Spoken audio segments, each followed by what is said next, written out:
একজন নেতার একটা বাচ্চাও স্যার মারা গিয়েছিলেন, আপনার মনে হয় স্যার হয়তো স্মরণ আছে। ভালোবাসা আর ঋণের কাছে স্যার আমরা ঋণী,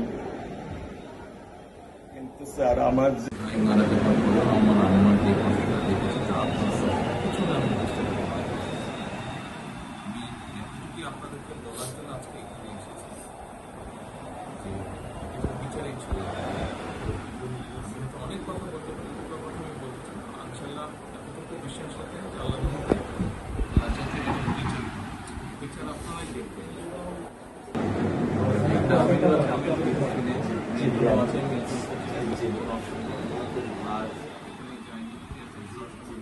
আসামিকে ধরা হয়েছে, ব্যবস্থা করা হচ্ছে, এরপরে বিচার ইনশাল্লাহ আইন উনিও কন্যা সন্তান, আমিও কন্যা সন্তান, উনিও কন্যা সন্তান। কাজে আমরা জানি কন্যা সন্তানের কষ্টটা আমরা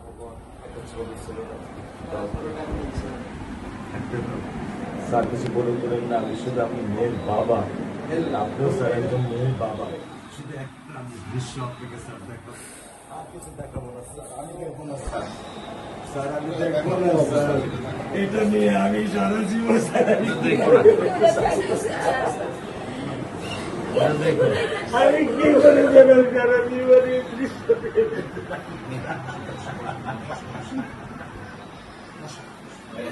আমার এই দৃশ্য আমি কি দিয়ে পূরণ করবো? আমার বিয়ে শুক্রবারে নামাজ যেতে মসজিদে নামাজ পড়ে, আমি 3 ওয়াক্ত নামাজ বাসায় পড়ি স্যার, কারণ ও আমার সাথে নামাজ পড়তে পছন্দ করে। 2 ওয়াক্ত নামাজ আমি ওকে নিয়ে স্যার আমার বাসায় পড়ি স্যার। আল্লাহ আমি জানি না আল্লাহ তাআলা আমার এই কোন পরীক্ষা ফেলেছে, এই দুঃখ এই কষ্ট মৃত্যু ছাড়া আমার আর কোনো শেষ নেই স্যার, আর কোন শেষ নেই।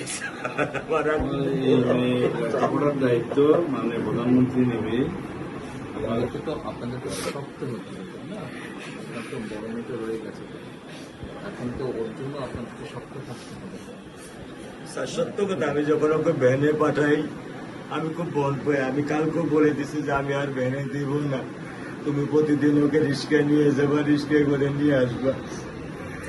আমি ক্লান্ত স্যার, 10 বছর বয়স থেকে স্যার অবহেলা পেতে পেতে পেতে পেতে স্যার আমি আর নিতে পারতেছি না স্যার।